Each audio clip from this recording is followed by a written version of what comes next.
This is Perp back with another video, and I just got done watching episode 5 of season 2 of Dead to Me, the Netflix series. Now, if you missed any of my other episode reviews, check out the playlist in the description below.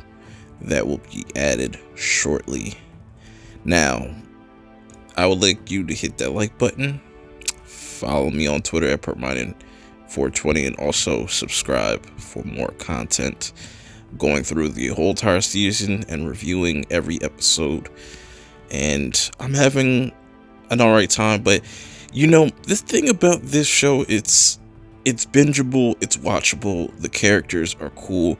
It just seems like every time they go in the right direction to get rid of something, they leave more breadcrumbs for anybody to pretty much find. They get rid of the freezer. Things are kind of seeming normal to Judy and Jen, but we forget about Charlie, and he's got the whip, he's got Steve's car, and he's out there just joyriding. We'll get to that momentarily into this review. But, you know, things with Jen are getting really stressed. She's starting to feel the pressure. She kind of is getting tired of Judy being around all the time.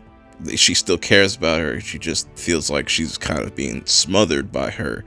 And this causes her to have now back pains, which I thought that was the funniest part about this episode. Going over to Judy, she's having lunch or whatever with Ben, and they're kind of talking, and she accidentally lets some information slip out and tells Ben pretty much Jen saw Steve a couple of days ago, and Ben's supposed to be thinking that Steve's in Mexico. Completely fucks this up. This leaves Judy in an emotional wreck because she knows she kind of fucked up with that. Michelle comes and kinds of comforts her and tells her, look, let's go out and get some food, get some drinks, and kind of like talk this shit out and, you know, get your mind off this. Meanwhile, Jen is getting chewed out by her boss and her mother-in-law, and she is a bitch, but, you know, she ain't wrong what she said about Jen, that she's kind of just, you know, selfish. She's kind of bitter, and you're just kind of out of it right now. You shouldn't be, you know, be more focused on your work and the other things. And, you know, she did kind of lay on to her horse, but I don't disagree. Now, going back to Charlie, and he's pretty much just joyriding, looking at different things in the car, picking up a girl that he likes, almost gets busted by this cop, and of course, you know, he's just gonna let him go, not even check no ID or anything. It's a little weird to me. That kind of seemed a little unrealistic, but, you know, I expected him to either get caught or something like that, or get not arrested, but get into like a little fender bender or something like that. I'm gonna come back to that later, but we get this touching moment with Michelle and Judy. They're out having a good time, eating, just having a conversation. We find out that, you know, Michelle's actually a chef, and they're not the only two characters that are bonding. You got Ben and Jen kind of really bonding. He helps with her back a little bit, but she's still traumatized by Steve and still sees visions of him.